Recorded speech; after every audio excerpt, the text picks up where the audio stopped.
बिस्मिल्लाहिर्रहमानिर्रहीम। अस्सलाम वालेकुम। क्या हाल है तमाम देखने वालों के? सब अपने घरों में खुश रहें, आबाद रहें, आमीन सुम्मा आमीन। आज हम लसा खोया बना रहे हैं और लसा खोया बनाना बहुत ही आसान है, इतना मुश्किल नहीं है। जिस तरह मैंने इससे पहले खोया बनाया था उसी तरह सारा तरीका है, लेकिन ये है कि लसा खोया कहते किसको हैं। तो ये 2 गिलास मैंने रखे हुए हैं दूध के, तो आपको बताने के लिए कि दूध में फ़र्क होता है। ये है भैंस का दूध, देखें इसमें कलर में देखें फ़र्क, सफ़ेद सफ़ेद सा होता है, और ये है गाय का दूध, ये पीला पीला सा होता है। और जो मैंने खोया पहले बनाया था वो इस दूध का बनाया था, भैंस के दूध का, जिससे हम अक्सर मिठाइयाँ वगैरह बनाते हैं। लेकिन ख़ास जो गुलाब जामुन बनाते हैं वो इस दूध को खोया बनाकर इस्तेमाल करते हैं। गाय के दूध का लस्सा खोया जो बनता है वो इसका बनता है, और फिर हम गुलाब जामुन बनाते हैं। तो इसलिए हमने आज जो है ना, लोगों की फरमाइश थी बहुत से लोगों की कि लस्सा खोया बनाना बता दे, तो मैंने कहा चलो इजीली मिल जाता है गाय का दूध। आप गवाले को बोले कि मुझे खालिस गाय का दूध चाहिए, क्योंकि अक्सर वो मिक्स करके बेचते हैं या फिर भैंस का देते हैं। और आखिर में जो है ना, उसी तरह जैसे मैंने बनाया था पहले भी, मीठा सोडा जो है वो ये थोड़ा सा 1-2 चुटकी जाएगा। अच्छा, मैं लोगों के नाम ले लूँ जिन लोगों ने कहा था कि मेरा नाम ले लीजिएगा। तो बहादुर खान हैं, मुस्कान शेख हैं, आकिब शाह, सागिर हैं, वो जो पंजाबी बाजी हमें कहते हैं और बहुत अच्छा लगता है। तो माही अली, फारूक अतारी, लाइबा रिजवान, आयशा आमिर, अंजुम, सुशील कुमार। ये मुश्किल नाम लग रहा था मुझे, तो अगर मैं गलती कर रही हूँ तो माजरत के साथ के सुशील खान है, सुशील कुमार हैं, ठीक है। तो ये तो हो गए थे नाम जिन लोगों के लेने थे। तो फिर शुरू करते हैं। ये दूध जो है ना, मेरा दिल चाह रहा है मैं पूरी रेसिपी पंजाबी में बताऊं, क्योंकि जब इंग्रेडिएंट्स ज्यादा ना हो, पहले भी मैंने खोए की रेसिपी आपको पंजाबी में दी थी, तो ये भी दिल चाह रहा है मैं पंजाबी में बोलूं, क्योंकि सिर्फ दूध ही उबाल के इसको ड्राई करना है, खुश्क करना है। तो जो है कि अगर नहीं समझ आएगी तो मैं आखिर में उर्दू में बात कर लूंगी, लेकिन आपको मैं बता दूं पंजाबी च दिल कर रहा है मैं बोला, तो हुण मैं शुरू हो लगी पंजाबी च। उन खुश हो जाओ कि हुण मैं रेसिपी जी है ना पंजाबी च दे लगी हूं तुहानू। दूध मैं उबाल रही हूं, तो गाय का दूध ते ना एनू मैं उबालांगी। जैसे ही उबाल आएगा फिर बस चम्मच चलाते रहना है। तू फालतू, हाँ पहले मैं कहती कोई फालतू बंदा खलोता है घर च, तो फालतू नु कह दो कि चमचा चलांदा रहे। ते इस वक्त फिर खैर मैनू ही करना पेगा। उजमा ने ते कैमरा पकड़े दा वे, ते इस तरह मैं ना उबाल आंदा ना, फिर मैं तुहानू दसनी है। देखो उदों दी मैं ना दुध सुका रही हूं, तेज चुल्हे दे उत्ते सुकाउण नाल ना यह हुंदा है कि साइडां जिहड़ियां ने ना वो सड़दियां जांदियां ने, ते साइडां नूं ना मैं गोल मूंह वाली डोई दे नाल ना साफ करदी जा रही हूं, या किसी भी ऐसे चमचे नाल साफ कर लो। देखो ना चौड़ा है ना, इहदे नाल नहीं साफ होना, तो इहदा मैं साफ करदी जा रही हूं ताकि बहुती गंदी ना होए। तेज चुल्हा है ना, इसलिए तेज चुल्हे ते सुकदा है दुध। ते उदों दी मैं लगी दी, हुण थोड़ा होर सुकदा ना, फिर मैं तुहानू दसनी है किन्ना सुकाना है। ए देखो दूध ना, उसमें जरा खिड़की बंद करी। ए जरा दूध है ना, मैं काफी देर दी चम्मच चला के इन्ना सुका लिया वे। 2 लीटर दूध सी, हो सकता मैं ना दसिया शुरू च, ते 2 लीटर दूध तो जिन्ना मर्जी होए पर सुकाना ही है।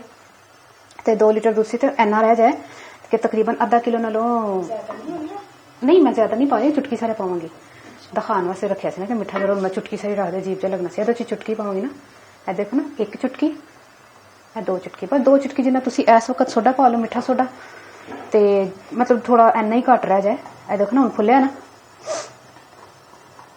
इस वक्त पाना है। एक तो यदी क्वांटिटी ज्यादा होएगी, उतों दी है एदा फायदा भी है, मिठा सोडा पाने नाल ना ज्यादा भी बन जाता है। देखो खोया तैयार हो गया। बस असल च यह चक्कर है कि कोल खलो के बस सुकांदे रहना।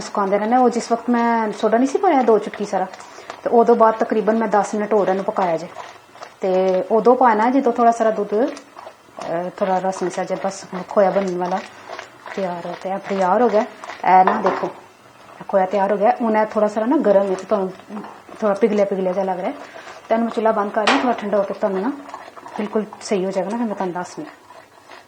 चलो मैं तुहानू ना नाप के दस देनी है कि जो है ना खोया कितना तैयार होया। ठंडा हो गया जे,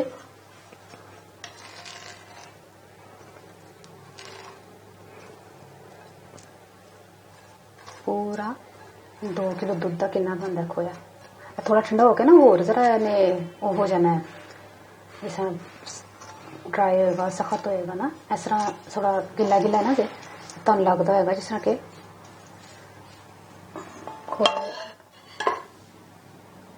थोड़ा सा सुक जाएगा तो फिर खोया बिल्कुल लगेगा वाकई खोया। कितना बने 417 घट बने है ना, आधा किलो तो बनना चाहिए सी। देख लो 2 लीटर जो दुध सी ना वो आधा किलो नहीं लंबी थोड़ा बनया जे